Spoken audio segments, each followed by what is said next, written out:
The purpose of this video is to fill in some of the details about genetic mechanisms that we mentioned only briefly during lecture.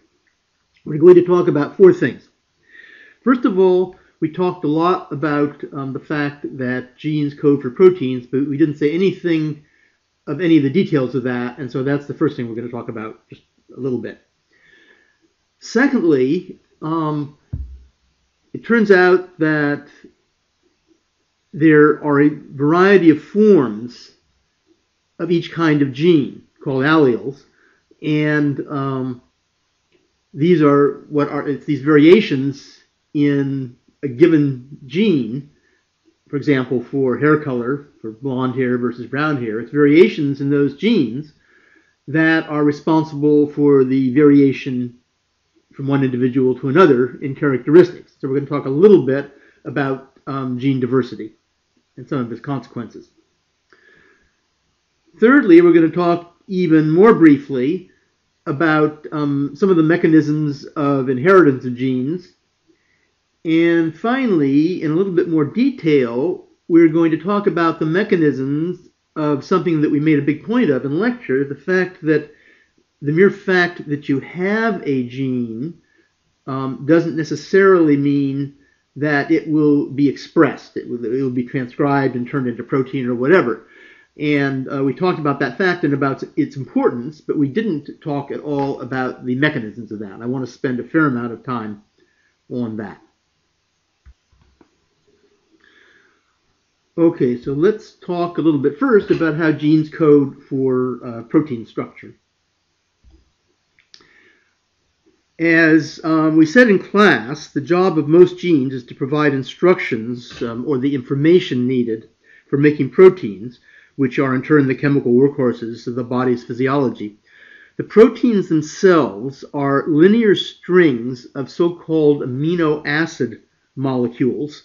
And here is a picture. There are 20 amino acids. This shows their chemical structure. You certainly don't have to know this.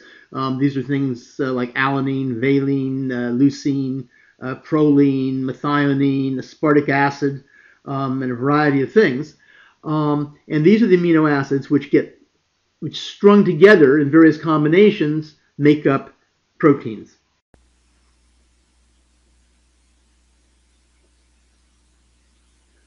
The genes that code for proteins are on the 23 pairs of chromosomes in the nucleus of each cell. And just as the proteins themselves are strings of amino acids, the genes that code for a protein, for a given protein, is a string of molecules, indicated here, for example, and these molecules are called bases or nucleotides. There are there are four kinds of nucleotides or bases: thymine, cytosine, adenine, and guanine, abbreviated T, C, A, and G. The code is that every set of 3 nucleotides corresponds to a particular amino acid. So here's the code for the first amino acid of the protein, here's the code for the second, third, and fourth, and so on.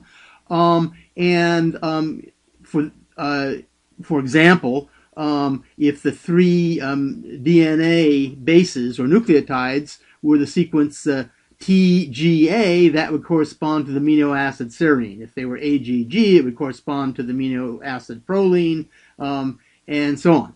And so that's how the genes, the genetic bases, the genetic nucleotides, code for proteins. And so the amino acids in the protein correspond in order to the specific codes along the length of the gene. The genes that themselves are strung along long strands of DNA which are wrapped around a protein core that's not shown in this picture. So here's this gene we've been talking about, and it lies along a long strand of DNA, which has many other genes on it as well. And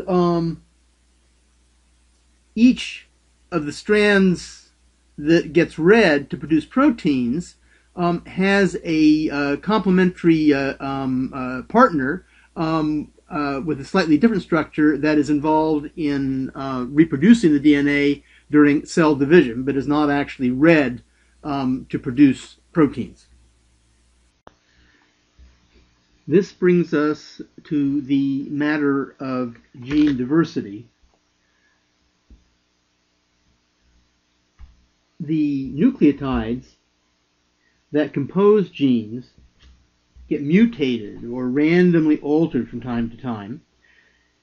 Each such change usually causes a change in just one amino acid of the protein that the gene codes for, and those altered proteins may work differently or may not work at all. This picture shows what happens when, in this case, the maternal copy of the gene got altered in some way. It produces a maternal messenger RNA, and the normal, unaltered paternal copy of the gene produces a paternal mRNA, which is a normal one. So the maternal one is abnormal and the relative to what it was before, and the paternal one is normal relative to what it was before this change. These get each translated. They both get translated into proteins, possibly. The paternal one will certainly get translated into protein X, which the gene codes for. The maternal one might or might not, depending upon how messed up, depending on what the particular change was in the gene itself. It may be that the protein will be made incorrectly, or maybe it will be, maybe it will still be able to work, or maybe it won't work at all, or maybe it won't work as well as it otherwise would have if there hadn't been the change. Now, if the change isn't too great and the protein works fairly well, then the effects of each protein will sum. If the maternal protein doesn't work at all anymore, then possibly the paternal protein will still be sufficient to do whatever needs to be done.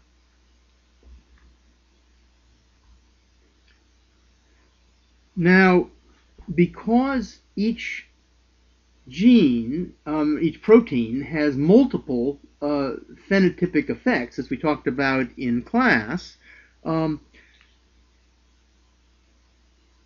the change in a gene, or the change in the protein, will also may cause multiple changes in the organism. So even a single mutation may have a great many, will generally have a great many phenotypic effects. Some of these may be beneficial and some not. Some may be disastrous. If they are disastrous, the individual in which they're expressed dies or does not procreate. If they are beneficial, they may cause the individual to prosper and leave more offspring who may carry the altered genes, and so the gene spreads, and conversely. Sometimes some effects are good and other effects are bad. So there are both factors promoting and discouraging the gene's survival in those cases. The bottom line of this is that in any given large population of individuals, there will typically be a variety of different forms of each gene kicking around, with different individuals having different forms of the gene, and different forms of the gene. These different forms of the gene that are found in the population are referred to as the different alleles of the gene. This is the word up here, different alleles of the gene. So a given gene can typically have multiple versions or alleles. Now, it is important to know that sometimes mutations in other genes, either on the same chromosome or perhaps some other chromosome, may be such as to promote the beneficial effects or ameliorate the bad effects of a given allele.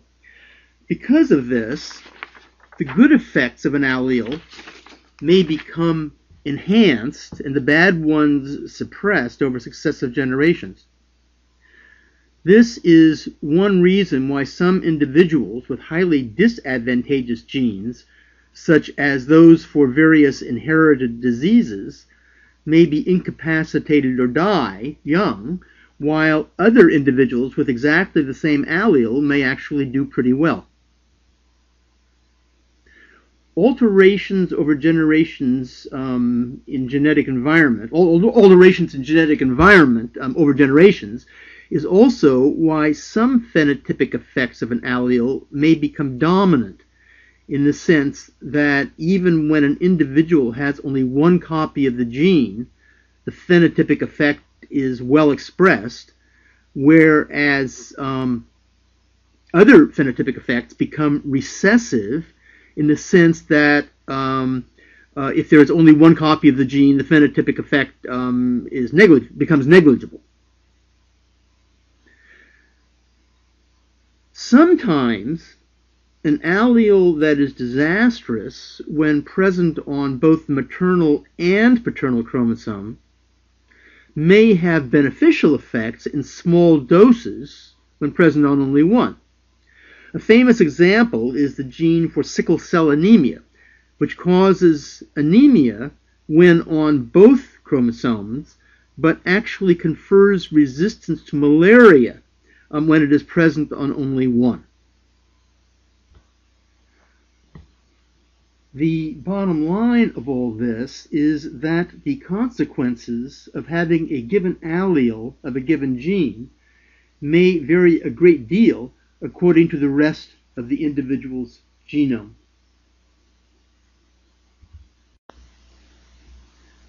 Let's move on now to our third topic, the inheritance of genes.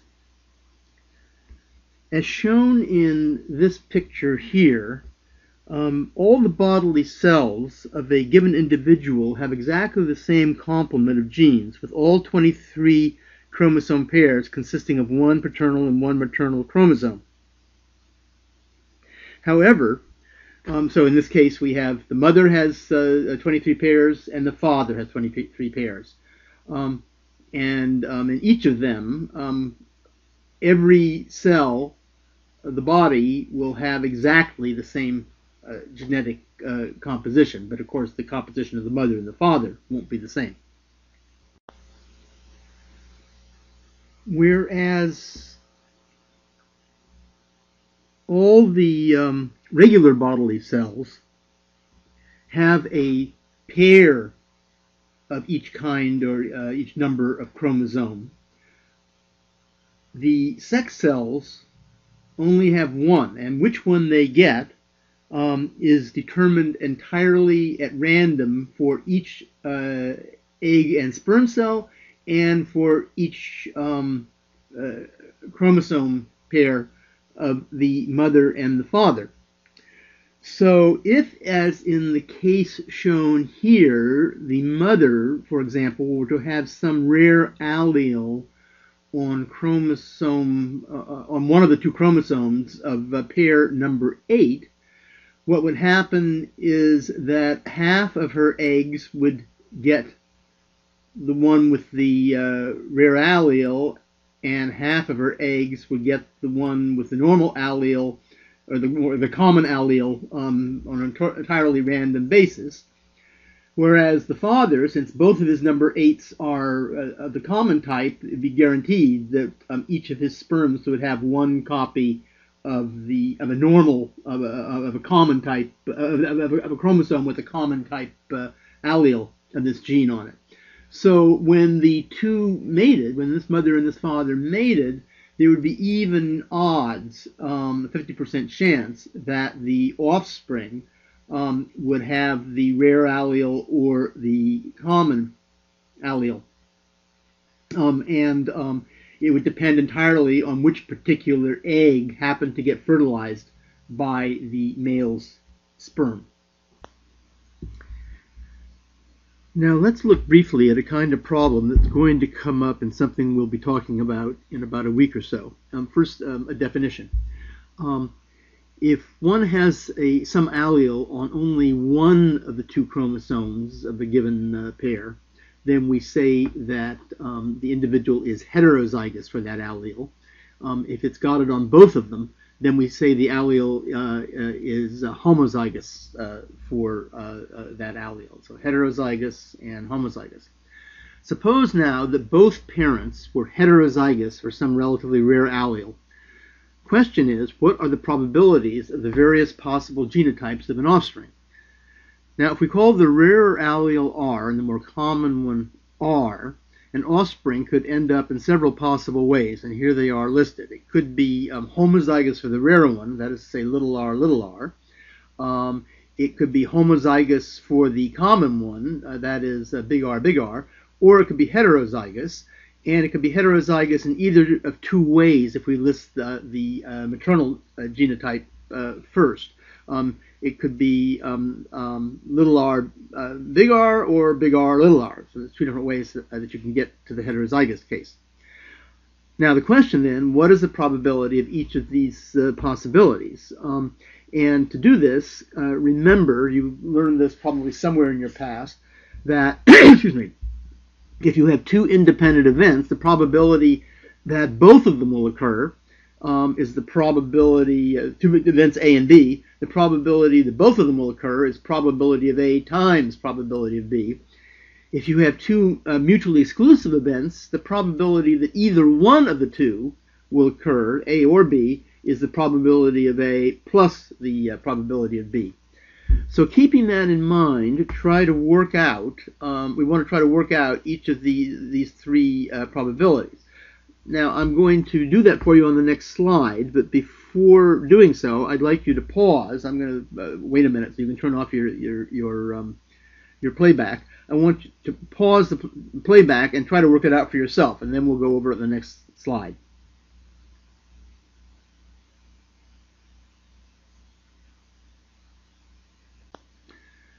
Okay, I hope you all got that. Here's the answer. For the probability of the homozygous rare case, probability that the egg which gets fertilized is a rare one is a half. It has a rare allele is a half. The probability that the sperm that does the fertilizing is a half. And so the probability that both are the rare allele is a half times a half equals a quarter. Correspondingly, for the more common allele, again, the probability is a half for exactly the same reason. And in the heterozygous case, we have two different ways of getting heterozygosity, common rare versus rare common. And so the probability of each of those is a quarter, just as in the above calculations. And so the probability of getting one or the other is a quarter plus a quarter equals a half. And that is the answer. I want to turn now to our last topic, which is the control of gene transcription. There are two forms of such control. One of them is short-lasting or transient, occurring during the life of the cell to allow proteins that are needed under various circumstances to be made or to shut off their production. The other is long-lasting or essentially permanent.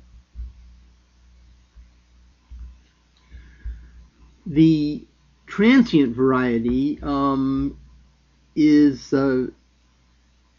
something of a shaggy dog tale. The details are actually of some importance to us because it turns out they play a role in some things we're going to be talking about later, in particular in mechanisms, excuse me, in mechanisms of learning. And so I need to describe this in a little bit of detail. So it's really a bit of a shaggy dog story.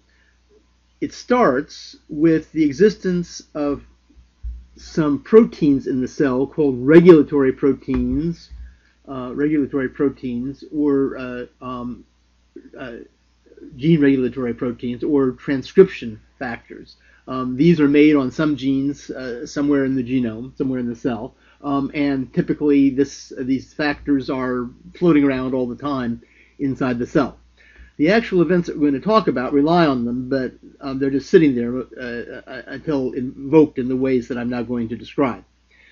The start of the mechanism of turning on gene transcription in this motif begins with some sort of a stimulus to the cell from the outside. Often this is a communication from some other nerve cell, or it may be the result of some hormones floating around in the blood, or the variety of causes that can, variety of things that can act as the stimulus depending upon what the particular cell type is that one's talking about. So that's step one in our shaggy dogtail. Step two is that this stimulus to the cell causes an internal signaling molecule to be produced in the cell, a so-called second messenger molecule. This gets synthesized as a result of this outside stimulus to the cell. So that's step two. This internal signaling molecule, in turn, once it's made, causes a particular tag, which I've indicated by the green box here, to glom on to some of the regulatory protein, the transcription factor that is floating around. So here we have the tag. We now have a production as a result of the stimulus to the cell. We now have a tagged regulatory. We have some tagged regulatory protein floating around in the cell. The tag is usually a molecule called phosphate. And then the next thing that happens is that these tagged regulatory proteins, these tagged transcription factors, become sticky, and they become able to stick to particular sequences of bases on the DNA that have the right structure for sticking to them. And these regions of the DNA are at the beginning of sets of genes whose transcription is to be controlled. So once a tagged sticky transcription factor sticks to the DNA at the beginning of this sequence of genes, that then, via some steps that we're not going to go into, causes the transcription of that set of genes, and that's step 5 in the process.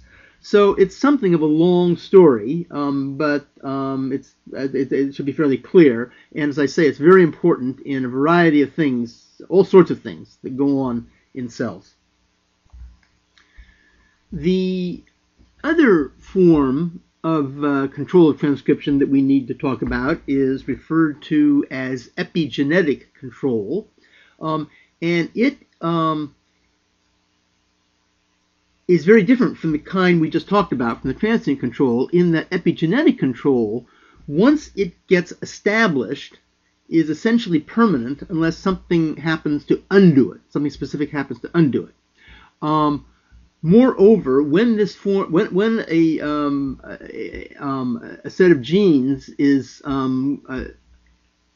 either turned on or turned off by these sorts of epigenetic controls, this turning on or off not only is permanent, but when the cells divide, the same kind of change is reestablished in the daughter cells. So it basically applies to a whole line of cells, and it is responsible for the fact that liver cells remain liver cells, and that you only have liver cells in liver tissue, and that you only have skin cells in skin tissue, and so on and so forth. So this epigenetic control is very, very important in the process of differentiating one kind of cell from another, something which happens, and determining what type of cell it will be, which is something that happens during the development, that gets established during the development of the organism. Now, there are several different forms of such epigenetic control. I'm going to simplify it a great deal here. In one form, a so-called methyl group binds to the DNA itself and prevents transcription of the downstream genes in the region where this methyl group has become attached to the DNA. It prevents transcription factors from working. It prevents the transcription factors that we talked about in the previous slide from working. The other thing that happens is that as we've talked about a little bit before, the DNA is normally wrapped around a sort of a core of DNA-associated protein molecules of the chromosome. And another kind of control is that an acetyl group can bind to this DNA-associated protein and can serve to allow transcription factors to start transcription. So it can be a positive sort of control. It doesn't actually necessarily start the transcription itself, but it makes it possible for transcription to occur. To some extent, this positive sort of control and this negative sort of control are mutually exclusive. If you have the negative sort of control, you can't get transcription started by the transcription factors. If you have this positive sort of control, you can get transcription started by the kinds of transcription factors that we talked about on the previous slide. Now, as I said, this epigenetic type of control is involved in determining tissue and cell type and remains true to all the daughter cells of a cell to which it has happened if those cells divide. And so it's crucially involved in the process of cell type determination and differentiation of different tissues during the course of development. And for many years, it was thought that that's all that it was about. But fairly recently, it has been discovered that that's not the whole story. In some cases, life events can do or undo this epigenetic type of control of transcription. And that can cause changes which, once they are established, can persist unless something undoes them for the life of the organism. This next slide shows a particularly well-studied example of this phenomenon of life events causing changes in the epigenetic state of the genome, causing some gene, making it possible for some gene to be transcribed and having an effect on the animal to which this happened for the rest of its life. And in this example, this is from the development of baby rats. Baby rats are normally, soon after they're born, are licked a great deal by their mother. But different mother rats lick their babies to different extents for reasons that we won't go into, but there are individual differences in that. It turns out there's a big difference in what happens to the offspring if the mother licks it a lot or a normal amount or is a relatively deficient licker. If the licking by the mother during the first week of life, and this only works during the critical period of the first week of life. After that, this doesn't work anymore. But during the first week of life, if the newly born rat pup is licked by the mother, this in turn causes the release of a neural chemical called serotonin throughout the brain of the pup, and that in turn that's a stimulus to the outside of various cells of the brain.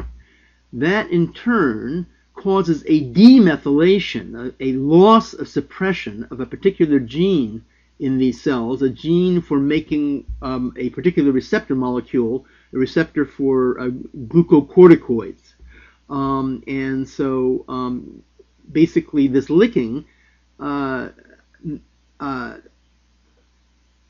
undoes the suppression of this gene for making glucocorticoid receptors. That in turn leads to a permanent loss of this methylation and a permanent ability for the rest of the animal's life to quite readily make this glucocorticoid receptor gene. And that in turn gives this rat relatively normal stress responses, normal responses to stress for the rest of its life, as opposed to it being highly hyperactive to stress, which is what happens to rat pups who don't get a normal amount of licking. Down below here is an experiment that actually shows some of this. Here's a mommy rat with her babies, and she's licking this one little guy here. And so what happens is, here's a graph of the degree of methylation of this glucocorticoid receptor gene at birth, and then during the first week of life, and then subsequently.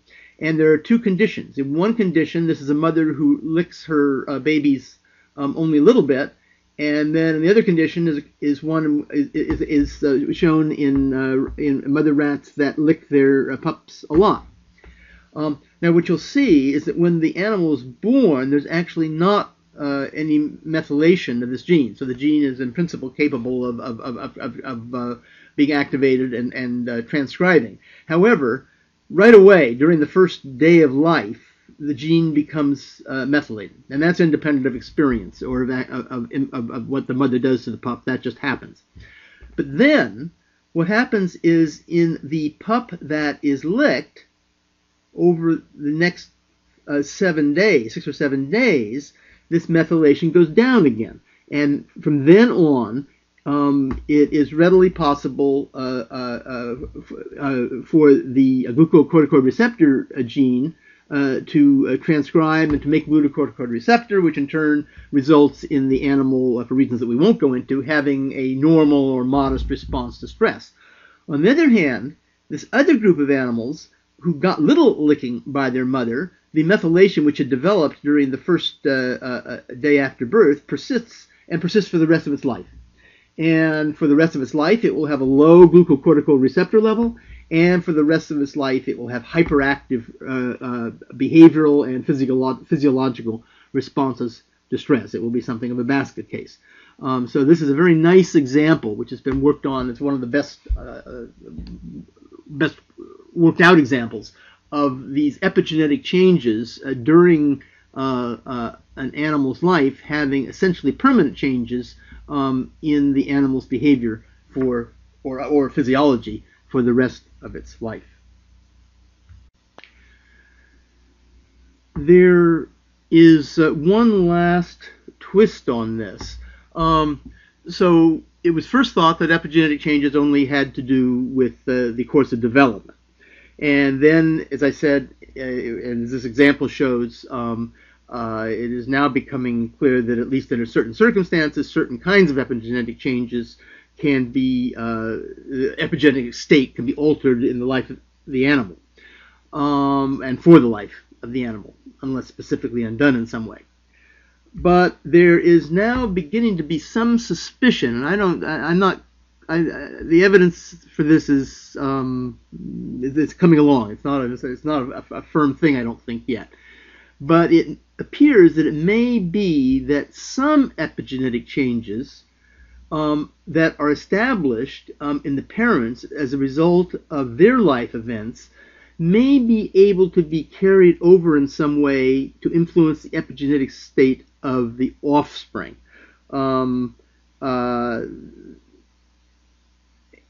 These changes probably don't become permanent, but they may go on. The best I'm able to understand from reading, they're thought to possibly go on for a number of generations. So this is a very uncertain thing, and I wouldn't make a lot of it, but it's interesting to know that there may be a little bit of this sort of thing, or some of this sort of thing going on. What its exact importance is, how common it is something that is very much a current matter of research.